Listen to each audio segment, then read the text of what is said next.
Today, IRL is here with us as a baby. But we have big plans for this baby. Lying ahead of this baby is a bright future and a load of potentials yet to be unleashed. We all envision this baby will be able to glow in the society and glow in its industry. But before being able to glow, first we have to let it go. Have it go into the Australian market to establish its international market standing. To grow. And afterwards to grow by growing its IRL capabilities beyond technology into production through acquisition.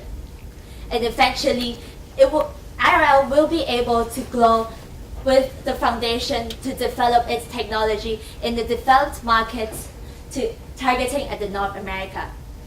Today, with our Go, Grow, Glow strategy, we hope to establish IRL forestry surveillance system as world-of-the-art technology. Good afternoon to all of you. I'm Jimmy and this is my team. Today, we're here to tell you about our strategy. We acknowledge that IRL now has 3 attractive qualities. First, it has a cost-efficient technology of critical infrastructure management, particularly targeting at forestry surveillance systems. And thirdly, it is able to establish it has the capability to establish a good social capital. These are exactly the good qualities that is allowing IRL to capture all the arising opportunities from the various markets with needs of critical infrastructure management. But what stands in the middle of these qualities and what stands in the middle from blocking IRL from getting it are these 2 challenges. First, it is only having a very limited scale. It is not big enough to capture all these market potential. And secondly, due to its current business model, IRL is currently facilitating the cooperation between the SIs, the systems integrators, and also the manufacturers. We cannot deny a risk that at the end, one day, these 2 will be able to develop a relationship mature enough so that they will, at the end, take IRL out of the picture. Bearing all these challenges, we believe that our team is here to present to you our strategy to go, to grow, and to glow so that IRL will bring forestry surveillance system to inspire the industry through technological advancements and also affordable technology. So the first step of our strategies is to go to the Australian market. Why? We understand this is a big plan, but we understand, Albert, your passion actually lies in the humanitarian relief work. We understand you're not satisfied for limited your technology within China, and you want to help the more people you can. Therefore, we have to expand our forestry surveillance system to the international market. But why forestry surveillance system? This is because this is our current core competencies. Because it takes a few years to expand into other businesses such as oil and road, the other critical infrastructure. And the third reason is because we want to build a foundation for further expansion. And with these in mind, we hope to bring 2 impact. The first is to increase a stable demand, and second is to gain the experience of international expansion. So after understanding why we want to go international, now we have to choose the market to target. Now, based on your analysis, you have already identified several markets: Australia, African, Middle East countries, Malaysia, and South Central America. And we have also come up with several criteria to evaluate these alternatives. Political risk, because we want a stable government so that we can operate, because of the nature of this business. The SI that we are selling our business to is actually making a deal with the government, and you don't want the governor to change that often. Therefore, a stable political situation is very important. And other criteria as business practices, socio-cultural, and competition. And I would like to highlight one point for African and Middle East country is that business practices. Because currently, these countries is actually offering a 300 days of credit terms. that means 60% of the business done in this year the money can only be received in the next year. This is definitely not favorable to your company, IRL, because you are still growing and you need cash. And criteria that I will highlight for Malaysia and South Central America is about the socio-cultural. On top of the bribery problem, there's actually another problem about the local interest group, because they don't want our system to go in, and they destroy the installation we have there, and this actually add up to our cost. And with this in mind, we have targeted the Australia market. Now, of course, we understand, because of the nature of this business, competition may be keen in Australia. Therefore, we have to tackle this in our implementation. We will not go into Australian market right away.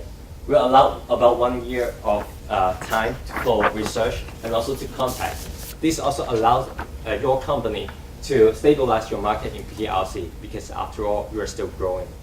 And this time, it also allows us to identify the SI that we want to partner with in the country. And I would also like to highlight 2 things that we have to do for this strategy.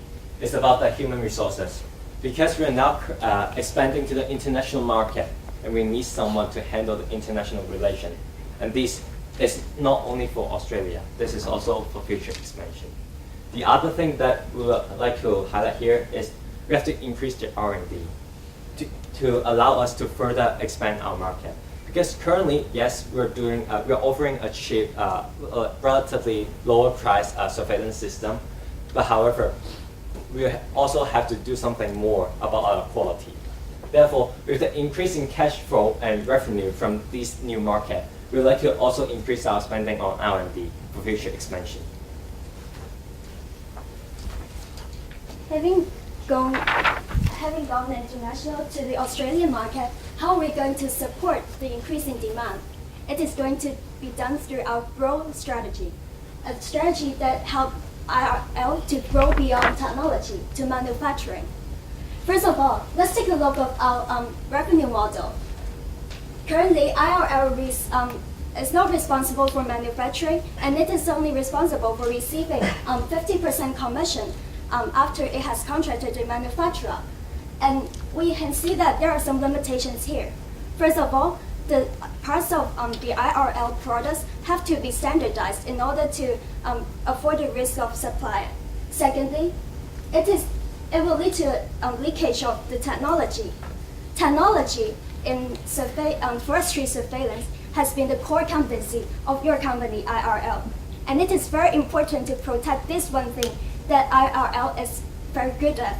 That's why we're here proposing to go beyond technology to manufacturing. So let's look at how we're going to do this.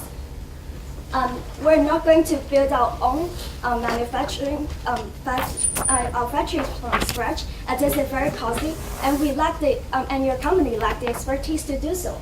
Instead, we're going to acquire manufacturing facilities that is existing in possible locations such as Guangdong and Shenzhen.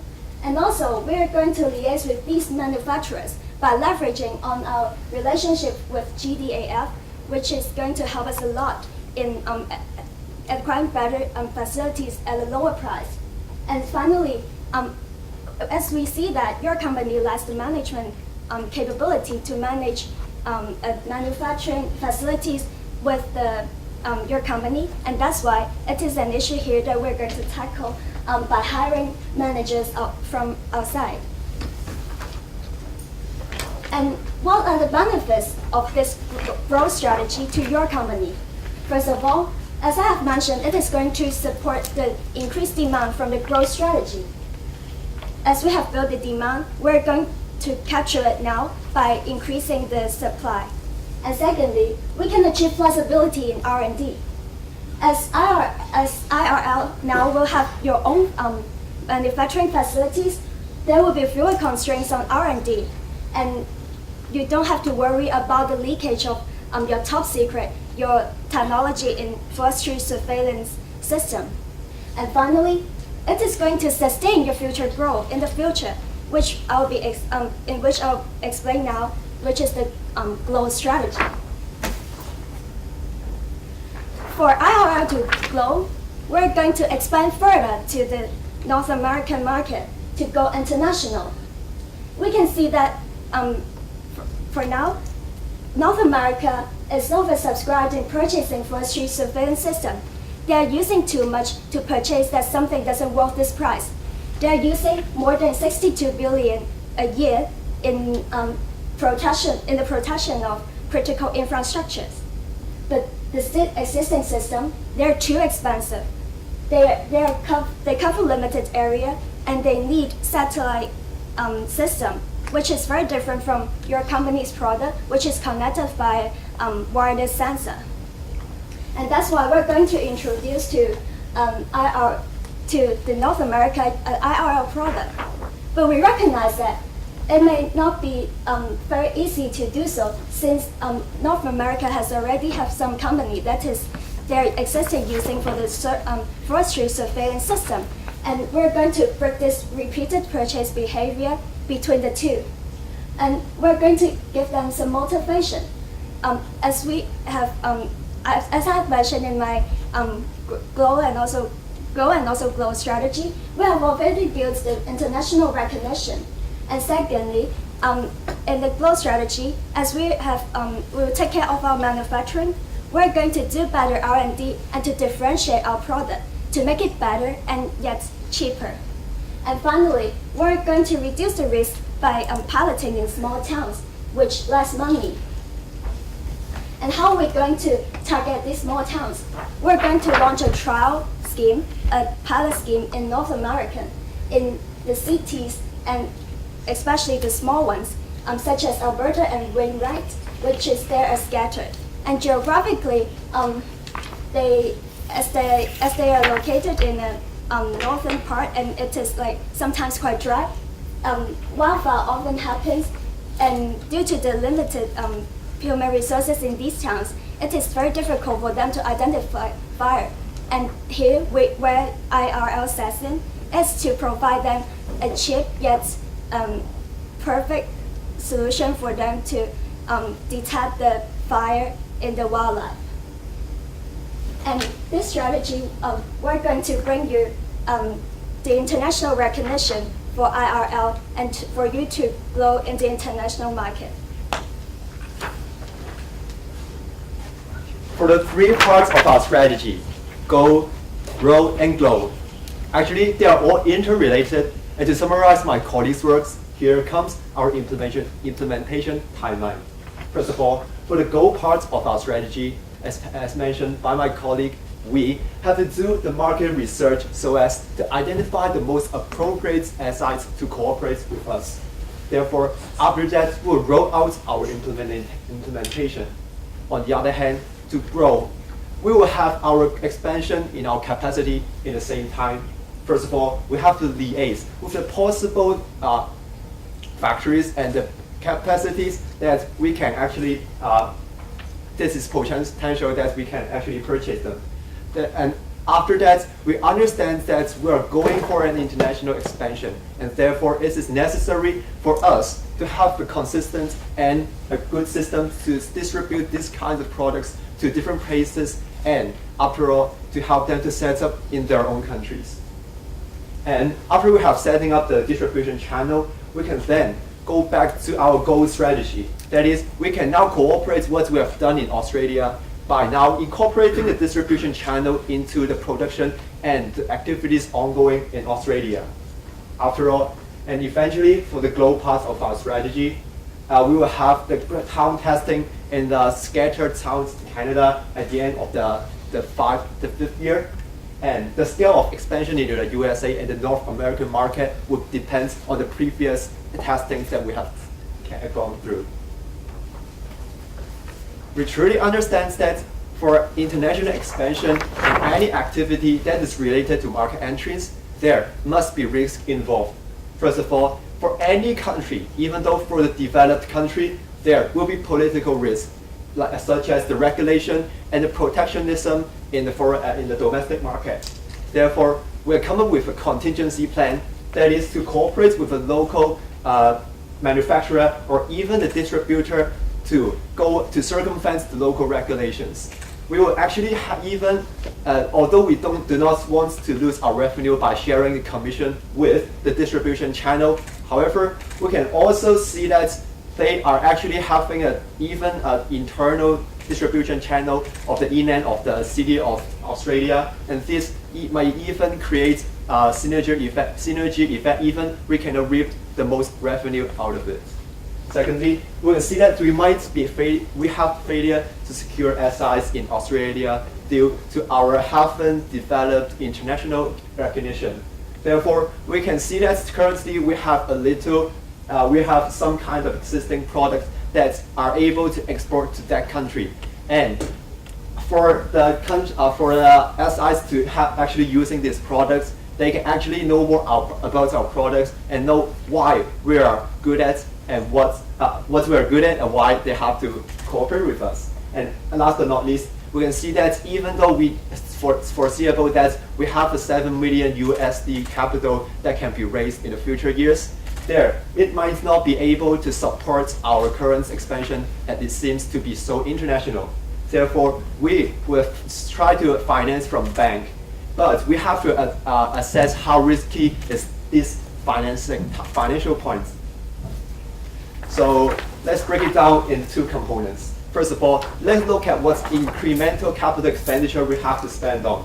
First of all, we have to acquire the production facilities to support our expansion plan into the international market. And for the currency, we see that the IRL is actually spending about 250,000 USD per year, and we foresee, and considering the fact that the main operation is Guangdong, we foresee that this will be at the rough estimation cost to expand in a major city in Australia or even in North America. And we also have to set up the product offerings since we are not actually producing the products. But this will be mitigated by incorporating in our pricing. And this can actually be an increase in revenue stream in the sense that we are the experts of installing this kind of equipment, and because of the fact that this is produced by us, then we are actually have the best knowledge in how to maximize the functions of the products through the installation.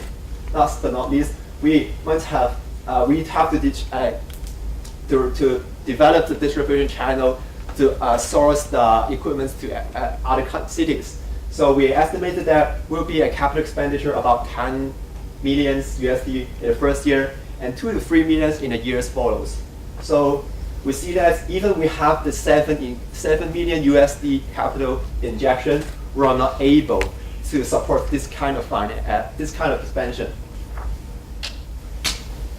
So we can see that the revenue streams we estimate for the 2 years from now on.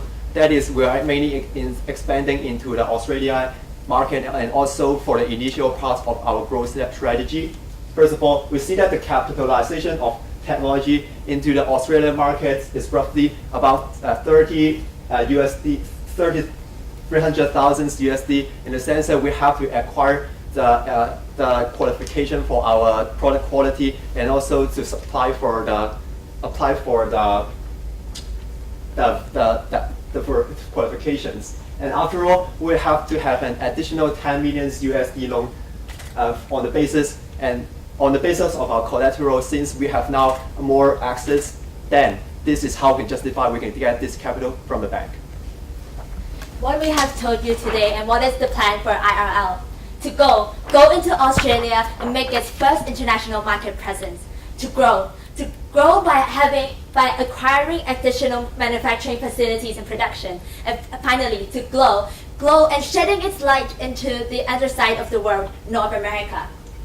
Go, grow, and glow. This is the strategy that will be able to bring will allow IRL to bring technology with advancement and cost efficiency to the world, being the world of the art technology in critical infrastructure management industry. Thank you very much. Do you have any plan or backup solutions or to face the challenges to go into the manufacturing sector? For example, you have a manufacturing production plant in Shenzhen, in China, you might encounter personnel problems. You might have a lot of local government problems, issues, etc. So what if it doesn't work out and it might cost a lot of money? Again, this is also a strategy that we really focus a lot on and have a deep consideration.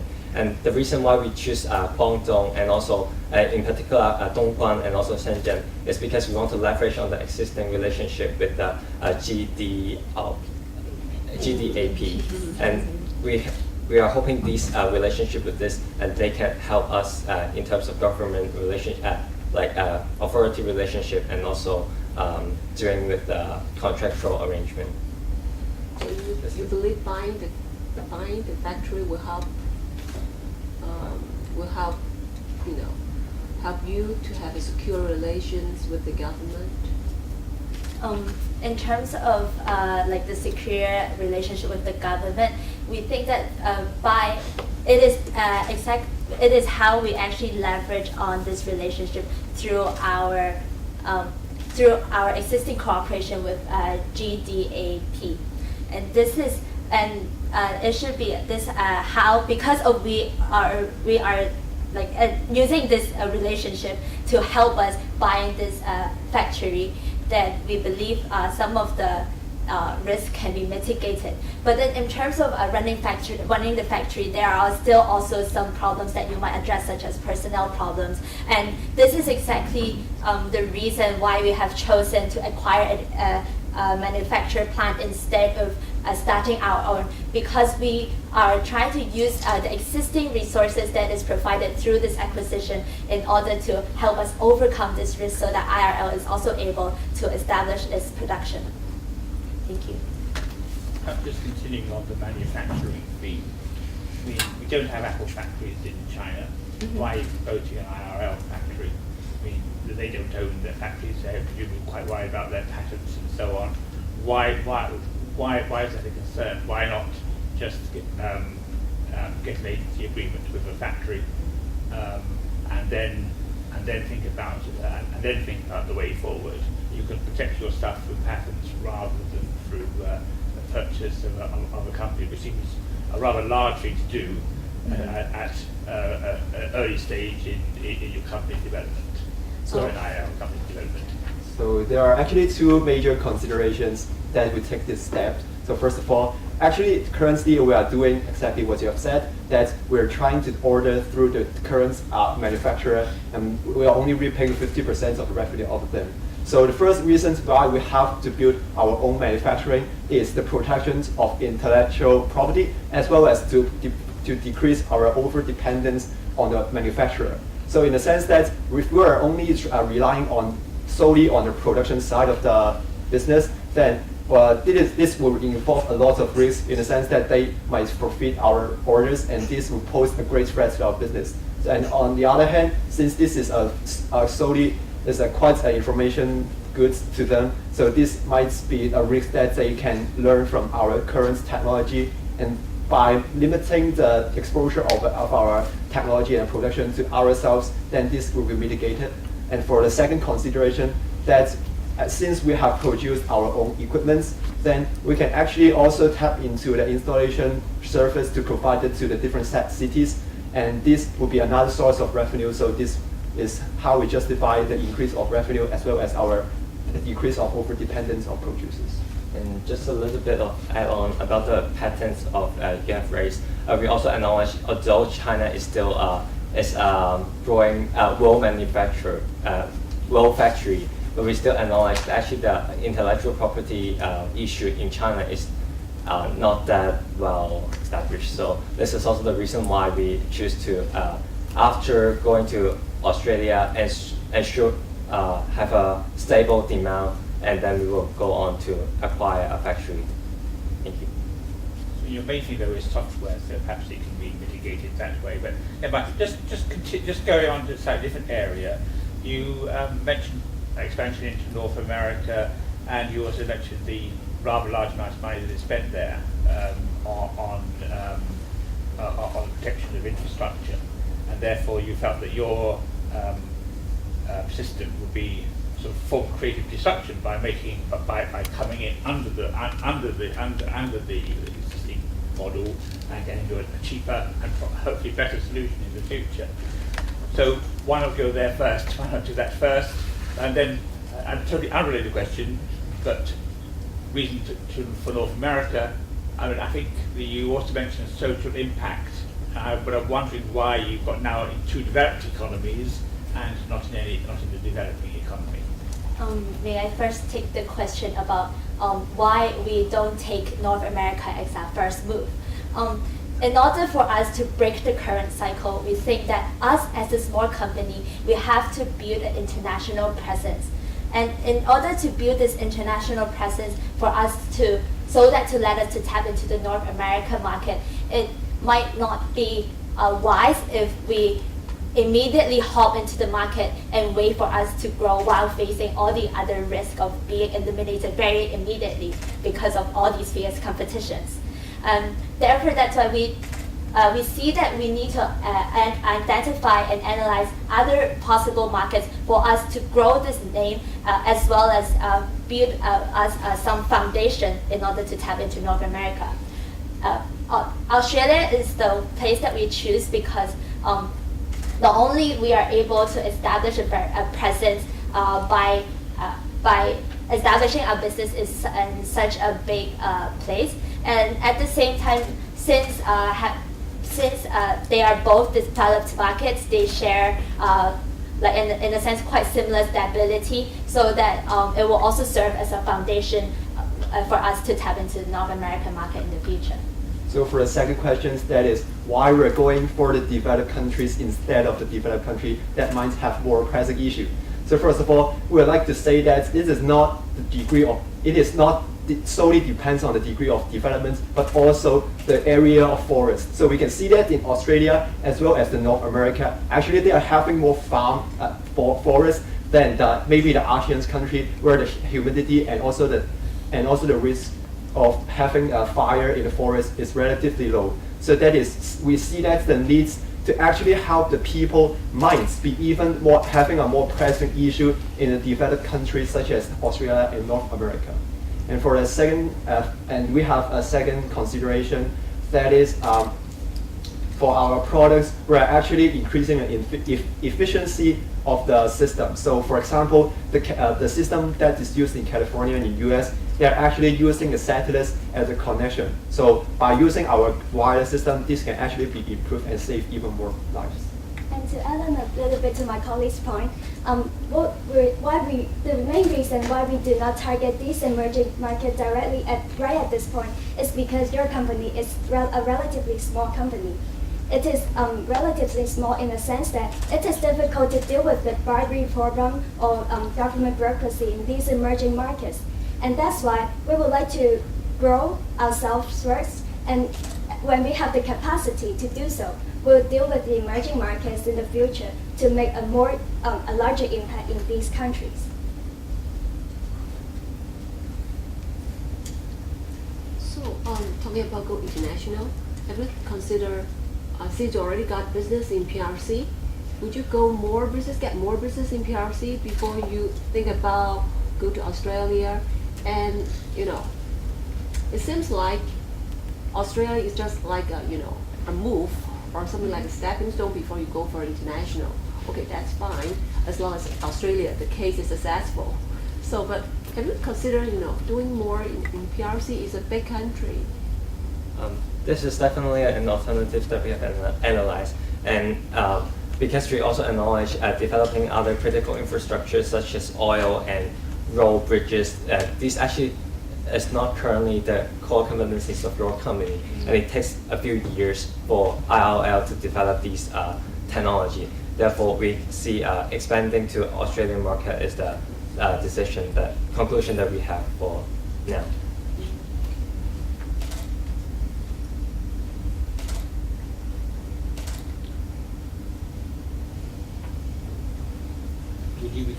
Would you be recommending some R&D into more speculative areas? For example, in the handout you mentioned the possibility of bridges and and oil and so on. Would you be recommending going for that, or would you be recommending going for one or two of those, or what? Currently, our biggest core competency, or let's say our biggest business, lies in the forest surveillance system. And this is what we are trying to take with us when we are trying to go international. So currently, we are only focusing on the forest surveillance system. And after we have established a certain scale, then we will take the consideration of expanding into other critical infrastructures. Following on that, because you said that there's, you have existing plans. So, if, you mentioned in that you have a financing, you want to go to banks for loans and all that. For how are you gonna build on? It's a new company, it's a small company. What kind of bank, cash flow targets that you're gonna have in order to get a loan from the bank? So for consideration of financing, so it might seem that having a borrow of $10 it might be infeasible to get in, but we truly understand. We truly believe that by expanding our current expansion in production capacity, so it will be served as a collateral to the bank, so that this is how we justify that we are confident that we can get this money from the bank. And on the other hand, we are actually having a good business and also relationship with the government. So this is also there's some kind of goodwill that the bank would definitely consider in loaning this money to us.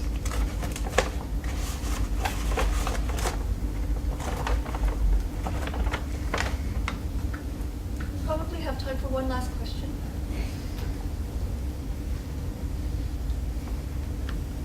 Perhaps just an observation there. In having lived in Singapore for a number of years, I can assure you that forest fires are quite common in that part of the world. Horrible smog covers from the regular annual burning of the forest in Indonesia. Some of that is actually intentional. But I appreciate your analysis of why you want to go that.